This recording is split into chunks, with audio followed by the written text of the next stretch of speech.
అది ట్రాన్స్పరెన్సీ, ఒక జవాబుదారీతనం. ఈరోజు మిమ్మల్ని చూసినప్పుడు నేను 4వ మెగా పీటీఎంకి వస్తున్నా. ఈరోజు ఇది కూడా మీరు చూస్తే మొట్టమొదటిసారిగా బాపట్ల నిర్వహించాం, తర్వాత సత్యసాయి జిల్లాకి వెళ్ళాం, మన్యం జిల్లాకి వెళ్ళాం, ఇప్పుడు మళ్ళీ పోలవరం జిల్లాకు వచ్చాను. 4 సార్లు వస్తే ఒకప్పుడు నాకే అనుమానం ఉండేది, కానీ ఈరోజు నాకు కూడా ఒక నమ్మకం వచ్చింది. తప్పకుండా విద్యా వ్యవస్థలో మార్పులు ప్రారంభమైనాయి, తప్పకుండా దీనికి ముందుకు తీసుకుపోతాం. ఇప్పుడే మినిస్టర్ గారు అన్నారు, ఒక మాట చెప్పారు, తప్పకుండా మీకు మార్కులు తగ్గితే ఆయనకు కూడా మార్కులు తగ్గుతాయి. ఆయన మీకు మార్కులు వేస్తే ముఖ్యమంత్రిగా నేను ఆయనకు మార్కులు వేస్తా. ఎందుకంటున్నానంటే ఆయన ఏరి కోరి తీసుకున్నటువంటి పోర్ట్ఫోలియో ఇది. నేను దీన్ని తీసుకొని బాగు చేస్తానంటే నేను కూడా 2-3 సార్లు ఆలోచించాను, కానీ ఈరోజు అర్థమైంది. ఆ రోజు ఎందుకు అడిగారు, ఈరోజు ఏమి సాధించారని చూసినప్పుడు నేను చాలా సంతోషపడుతున్నా. ఇంతమంది తల్లి తండ్రులు పిల్లల్లో ఆనందాన్ని చూడగలిగామంటే చాలా గర్వపడుతుంది ఈ ప్రభుత్వం అని చెప్పి కూడా నేను మీ అందరికీ తెలియజేస్తున్నా. ఈ రోజుట్లో రోజు రోజుకి ప్రభుత్వ పాఠశాలలు బలహీనమైపోతున్నాయి, పిల్లల సంఖ్య తగ్గిపోతూ ఉంది. అలాంటిది 2 ఏళ్లలో 1,10,000 మంది ప్రైవేట్ నుంచి మారి గవర్నమెంట్ స్కూల్కి వచ్చారు. నాకు కొన్ని కంప్లైంట్లు కూడా వస్తున్నాయి, మీరు వచ్చేస్తామంటే ప్రైవేట్ స్కూల్స్ టీసీలు ఇవ్వకుండా అడ్డుపడే పరిస్థితికి వచ్చారంటే అది ఈరోజు ప్రభుత్వ స్కూల్స్ యొక్క సత్తా సమర్థతని మరొక్కసారి మీ అందరికీ విజ్ఞప్తి చేస్తున్నా. ఈ ఏజెన్సీ ఏరియా స్వచ్ఛమైన వాతావరణం, స్వచ్ఛమైన మనుషులు, పిల్లలు మట్టిలో మాణిక్యాలు. అవకాశాలు ఇస్తే అద్భుతాలు సృష్టిస్తారు. చదువు మన జీవితాలను మారుస్తుంది. మన రాష్ట్రపతి ద్రౌపది ముర్ము గారి దీనికి నిదర్శనం. దేశానికి గర్వకారణం, మనందరికీ స్ఫూర్తిదాయకం. నేను అందుకే మిమ్మల్ని అందరినీ కోరుతున్నాను. చాలామందికి అనుమానం ఉండేది, తల్లికి వందనం ఇవ్వగలుగుతామా, ఇస్తే లాభం ఏంటని. ఈరోజు మీరు ఒక్కసారి చూస్తే ఈరోజు కార్యక్రమంలో చాలా ఇబ్బందులు ఉన్నాయి. డబ్బులుండిగా ఇవ్వడం, మనసుండి ఇస్తున్నాం. నేను ఒక పర్పస్ కోసం కూడా ఆలోచించాను. అందరం ఆస్తులు ఒకప్పుడు నేను చెప్పేవాడిని, 95-96లో మీరు పిల్లల్ని బాగా చదివించండి, మీరు పిల్లల్ని చదివిస్తే వాళ్ళు మీరు సంపాదించేదానికంటే 100 రెట్లకు సంపాదించే తెలివితేటలు వస్తాయని. ఈరోజు మీ అందరికీ చెప్తున్నాను, ఆ రోజు ప్రారంభించిన ఐటీ కానీ చదువు మీద పెట్టిన శ్రద్ధ, ఈరోజు మన పిల్లలు ప్రపంచమంతా వెళ్ళారు. ఏ దేశానికి పోయినా అందరికంటే ఎక్కువ తలసరి ఆదాయం సంపాదించే ఏకైక జాతి తెలుగు జాతి అని మరొక్కసారి మీకు తెలియజేస్తున్నా. మీరు అమెరికాకి వెళ్ళండి, ఆస్ట్రేలియాకి వెళ్ళండి, ఆఫ్రికాకి వెళ్ళండి, ఎక్కడైనా మన పిల్లలే కనపడొస్తారు. ఈరోజు నేను ఒకే మాట అడిగాను, చాలామంది తల్లులతో మాట్లాడినప్పుడు ఇక్కడే మీరు కూడా ఆలోచించాలి. ఒకప్పుడు పిల్లలు భారం, పిల్లలు పుడితే ఎట్లా చదివించాలి ఇవన్నీ అనుకునేవాళ్ళు. ఈరోజు మీరు చూస్తే 5 మంది ఉంటే 75,000, 6 మంది 90,000, 2,000 రూపాయలు స్కూల్కి ఇచ్చినా మిగిలినంతా కూడా మీ దగ్గరికి వస్తూ ఉంది. ఏ తల్లికైతే పిల్లలు ఎక్కువ ఉంటారో ఆ తల్లి అకౌంట్లో 13,000 రూపాయలు పడుతుందంటే మీ సంపాదన కంటే ఇది ఎక్కువ అవునా కాదా అని మిమ్మల్ని అడుగుతున్నా. ఏంటి పిల్లలు, మీరు కూడా మీ తల్లులకి డబ్బులు సంపాదించే పరిస్థితికి వచ్చారు. మామూలుగా ఎప్పుడో చదువుకొని పెద్ద అయిన తర్వాత ఉద్యోగం వస్తే అప్పుడు తల్లిదండ్రులు చూసుకుంటారని మిమ్మల్ని చదివించేవాళ్ళు. ఈరోజు రివర్స్ చేశాం. మీరు పుడితే భారం కాదు, నీ తల్లికి ఆదాయం. అందుకే మీ తల్లిదండ్రులు కూడా పిల్లలందరినీ బంగారం మారిగా చూసుకునే పరిస్థితి వచ్చిందంటే అది ఈ ప్రభుత్వ ఆలోచన అని చెప్పి కూడా నేను మీకు తెలియజేస్తున్నా. ఇంకొక విషయం కూడా మీకు చెప్పాలి. ఈరోజు జనాభా తగ్గిపోతూ ఉంది. అలాంటి సమయంలో ఎక్కువ మంది చాలామందిని అడిగితే మీరందరూ చెప్తున్నారు పిల్లల్ని ఎట్లా పెంచాలని. ఈరోజు ప్రభుత్వం కూడా బాధ్యత తీసుకొని ఎవరైనా పిల్లలుంటే అంగన్వాడీకి పంపిస్తాం చిన్నప్పుడే పేద పిల్లలందరినీ. ఆ తర్వాత ఫస్ట్ క్లాస్ వచ్చిన తర్వాత 12 వరకు ఇప్పుడే మంత్రి గారు ఏమేమి ఫెసిలిటీస్ చెప్పారు. అక్కడి నుంచి మీ అందరికీ నాణ్యమైన చదువు ఇప్పించడమే కాకుండా సంవత్సరానికి 13,000 రూపాయలు మీ అకౌంట్కి, మీ పిల్లల పేరుతో 2,000 రూపాయలు స్కూల్ అకౌంట్కి వచ్చే పరిస్థితికి వచ్చింది. దీనివల్ల జనాభా కూడా నియంత్రణ అవుతుంది. మీరు ఒక విషయం గుర్తుపెట్టుకోవాలి, మన రాష్ట్రంలో 2.1 ప్రతి ఒక్క కపుల్ అంటే భార్యాభర్తలు జీవితకాలంలో పిల్లల గారి కంటే దానివల్ల బ్యాలెన్స్ అవుతుంది. ఈరోజు 1.5కు పడిపోయాం. రేపు రాబోయే స్కూల్స్లో రాను పిల్లల సంఖ్య తగ్గిపోతుంది, పెద్దవాళ్ళ సంఖ్య పెరుగుతుంది. దాన్ని బ్యాలెన్స్ చేయాలంటే ఇది కూడా ఒక మార్గం. ఈరోజు నేను ఎంతో ఆనందపడుతున్నాను. 67,47,000 మంది పిల్లలకి 10,120 కోట్లు, 42,70,000 మంది తల్లుల అకౌంట్లో డబ్బులు వేసాం. అది తెలుగు ఎన్డీఏ ప్రభుత్వం యొక్క విశిష్టతని మరొకసారి మీ అందరికీ విజ్ఞప్తి చేస్తున్నా. ఒక్క గిరిజన ప్రాంతాల్లో 5,11,000 మంది, 3,91,000 మంది తల్లుల ఖాతాలో 664 కోట్ల రూపాయలు జమ చేశాం. ఈరోజు మీరు చూస్తే కొంతమంది తల్లిదండ్రులు 4, 5, 6 మంది, 7 మంది, ఎంతమంది పిల్లలున్నా అంతమంది పిల్లలకి 15,000 రూపాయలు ఇస్తున్నాం. ఇది నాకెంతో ఆనందంగా ఉందని చెప్పి కూడా నేను మీకు తెలియజేస్తున్నా. మీరు 10 మందికి చెప్పాలి, పిల్లలు భారం కాదు, పిల్లలు కూడా సంపాదన. భవిష్యత్తుకు పిల్లలే ఆస్తి. మనందరం ఆలోచిస్తున్నాం, జీవితంలో ఒక 2 ఎకరాలు భూమి కొనుక్కోవాలి, ఆ భూమి ఒక ఆస్తిగా ఉంటుంది, ఒక భద్రత ఉంటుందని. నేను ఒకటే మీ అందరికీ విజ్ఞప్తి చేస్తున్నాను, భూములు కొనొచ్చు కానీ ఆస్తి ఉంటుంది, కానీ అన్నింటికంటే మించిన ఆస్తి పిల్లలు. ఆ పిల్లల్ని చదివిస్తే ఆ పిల్లలు ప్రయోజకులైతే మనం ఊహించిన ఫలితాలు వస్తాయని చెప్పి కూడా నేను మీకు తెలియజేస్తున్నా. నేను అందుకనే దీని మీద ఎక్కువగా శ్రద్ధ పెట్టాను. ఈరోజు మీరు చూస్తుంటారు, మేము సూపర్ 6 ఇచ్చాం.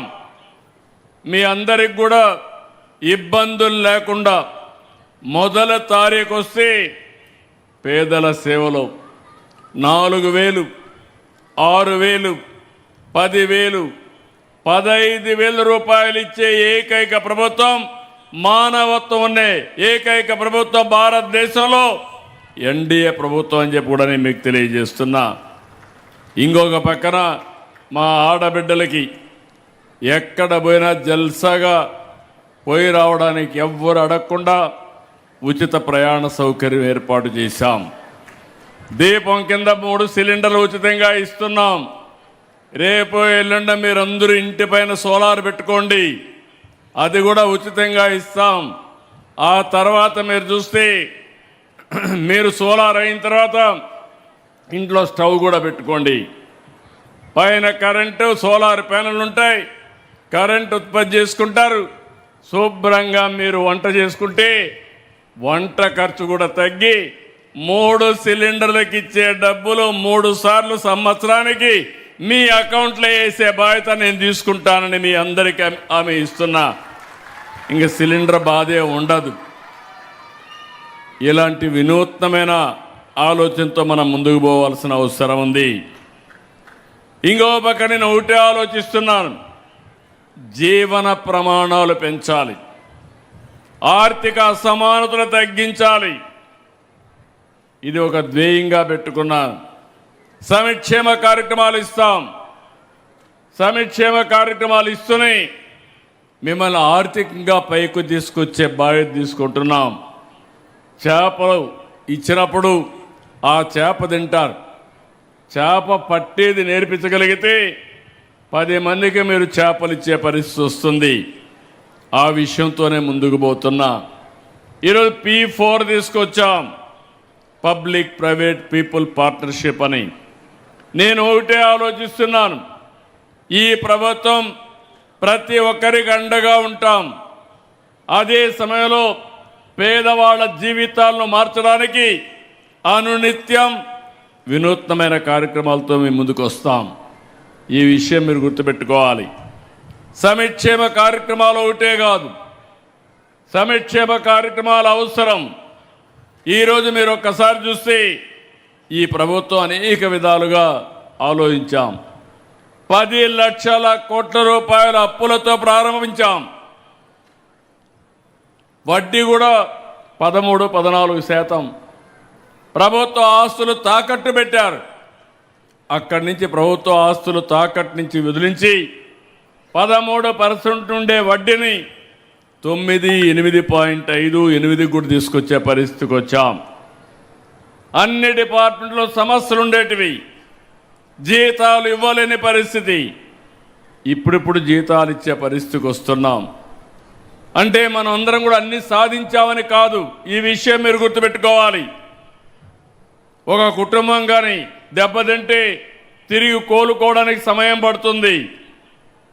ఒక పరిశ్రమ దెబ్బతింటే మళ్ళీ ఆ పరిశ్రమను రివైవ్ చేయడానికి టైం పడుతుంది.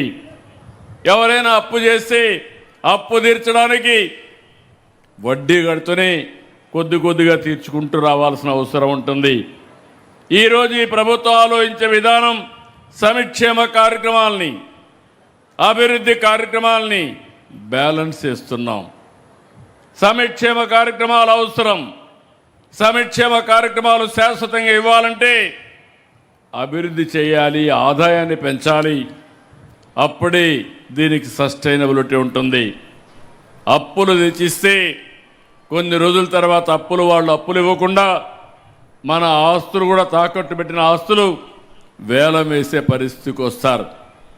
అందుకే ఇంకొక పక్కన మీరు ఒక్కసారి చూస్తే ఒక పక్క ఈ పని చేస్తున్నాయి, ఇంకొక పక్క మౌలికమైన వ్యవస్థలతో మనం స్ట్రీమ్లైన్ చేస్తున్నాం.